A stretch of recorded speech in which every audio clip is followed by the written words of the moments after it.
Dans cette partie, nous allons enfin décrire le principe d'action du liquide vaisselle et du savon, en utilisant les notions que nous avons vues précédemment. Pour enlever les taches de graisse qui sont accrochées à un support, il faut que le liquide vaisselle aide à détacher la graisse du support. Cela semble logique.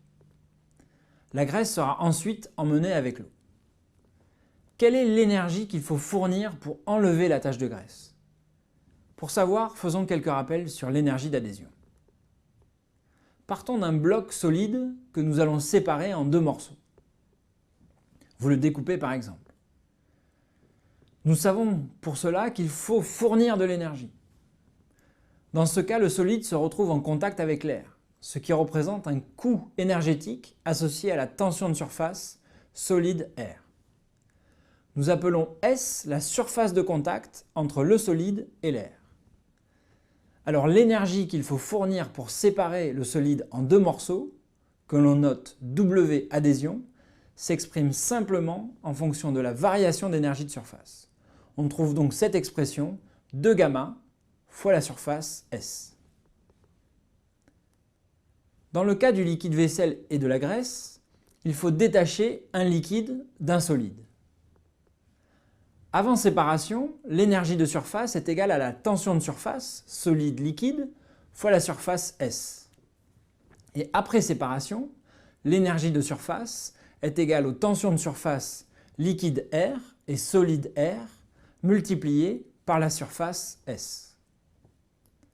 Au final, l'énergie qu'il faut fournir, c'est-à-dire l'énergie d'adhésion, W adhésion, s'exprime en faisant la différence d'énergie entre ces deux états, avant et après séparation.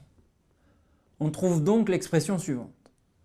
Et en regroupant les termes, on peut remarquer que l'énergie d'adhésion est proportionnelle à un coefficient qui dépend des tensions de surface et de la surface de contact S.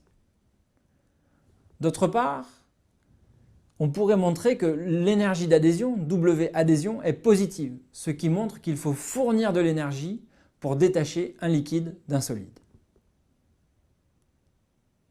Intéressons-nous maintenant au cas du liquide vaisselle et à son pouvoir de détergence. Pour enlever facilement une tache de graisse, il faut donc diminuer l'énergie nécessaire pour séparer la graisse du solide, c'est-à-dire au final diminuer l'énergie d'adhésion. Ceci revient à jouer sur les tensions de surface, mais il va falloir également diminuer la surface de contact S entre la graisse et le support. Pour un volume donné, diminuer la surface S de contact revient à augmenter l'angle de contact pour atteindre, si possible, 180 degrés. Or, l'angle de contact, comme nous l'avons vu, dépend des tensions de surface. C'est la relation de Young-Dupré. Pour détacher facilement la graisse, il faut au moins être dans le cas non mouillant, qui correspond à un angle de contact supérieur à 90 degrés. L'idéal étant 180 degrés. Pour avoir un angle de contact supérieur à 90 degrés, le liquide vaisselle doit agir de deux manières. Premièrement, si l'angle est supérieur à 90 degrés, le cosinus doit être négatif. Le liquide vaisselle doit donc rendre négatif le numérateur en modifiant les tensions de surface solides aux savonneuses. Et deuxièmement, il doit abaisser significativement la tension de surface entre la graisse et l'eau savonneuse pour que le quotient, et donc l'angle de contact, soit le plus élevé possible. Pour que son action soit efficace, il faut donc que les interfaces soient saturées de molécules de tensioactifs. Cela implique de se placer à une concentration au-delà de la concentration micellaire critique, la CMC. Schématiquement, on pourrait symboliser l'action du liquide vaisselle par ce schéma, où les molécules de tensioactifs agissent sur toutes les interfaces. Vérifions par une expérience notre raisonnement. Dans un récipient, nous avons déposé un solide blanc qui va mimer le rôle du support sur lequel nous allons ajouter une tache de graisse. Nous allons tout d'abord ajouter de l'eau que nous avons colorée en bleu pour avoir une meilleure visualisation. Une fois remplie, nous allons ajouter une tache de graisse sur le support. Pour cela, nous ajoutons de l'huile en jaune que nous déposons petit à petit et qui reste accrochée au support comme on le voit sur la vidéo.